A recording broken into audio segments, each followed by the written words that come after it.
minda, supsa, supsa, minda, minda, supsa, supsa, Mindanao, Mindanao, Minda, Mindanao, Sahara, Mindanao.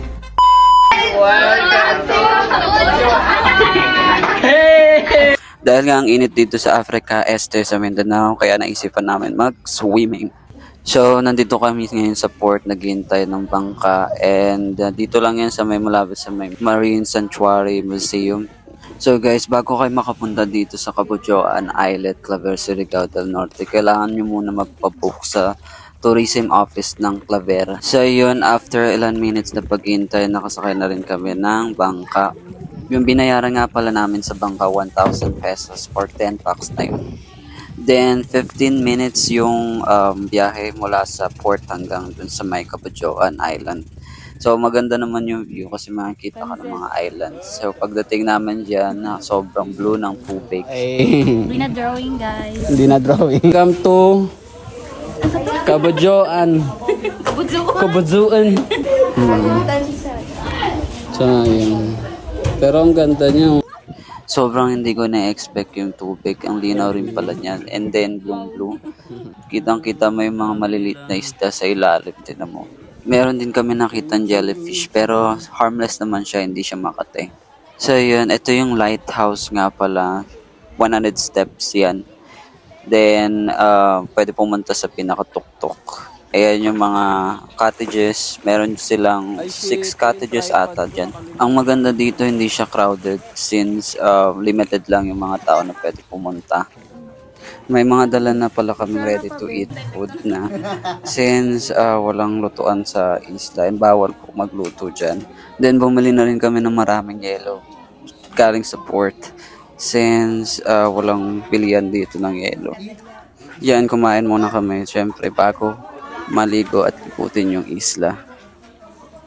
Yung design ng mga cottage nila dito is parang nasa Hawaii ka. Pwede ka nang maligo dun sa gilid ng cottage nyo. And sa ilalim nun, pwede ka rin maligo. Lilim siya. Hindi mainit. Joan, nandito na kami. Aakyat na kami sa tawag nito. Sa lighthouse. 100 step nga pala yung lighthouse mula sa baba hanggang sa pinakataas. Pwede siyang akyatin. And makikita mo yung 360 degree view ng Claver or ng isla. Lighthouse. This is 100 step.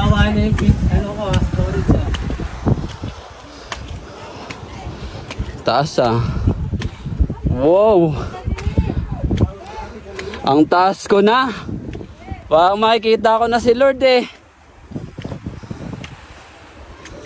Bawal yata marami. Gagi. Sobrang bigat niya natin. Oh, yan dito na kami sa taas. Hindi na maano dito pagka. Oh, yung dami isda oh. Yun oh, yun oh. Pagdating mo sa taas, hindi naman siya nakakalula. Then makikita mo yung magandang view ng Claver or yung Cabudjoan Island. White sand nga pala yung buhangin dito. Look at that. And yun yung view mula sa lighthouse. Then, ayan. Finally, tignan nyo yung dagat, ang ganda. Sobrang blue. And ang linis niya. Ni-enjoy na lang namin dito yung pagsaswimming kasi up until 4 PM lang yung island. So 3:30 PM susunduin na kami ng bangka. Guys, make sure nga pala pag kayo pumunta dito, kailangan nyo magpabook sa tourism office kasi walang mangyayari or hindi kayo makakapunta dito hanggat wala kayong booking.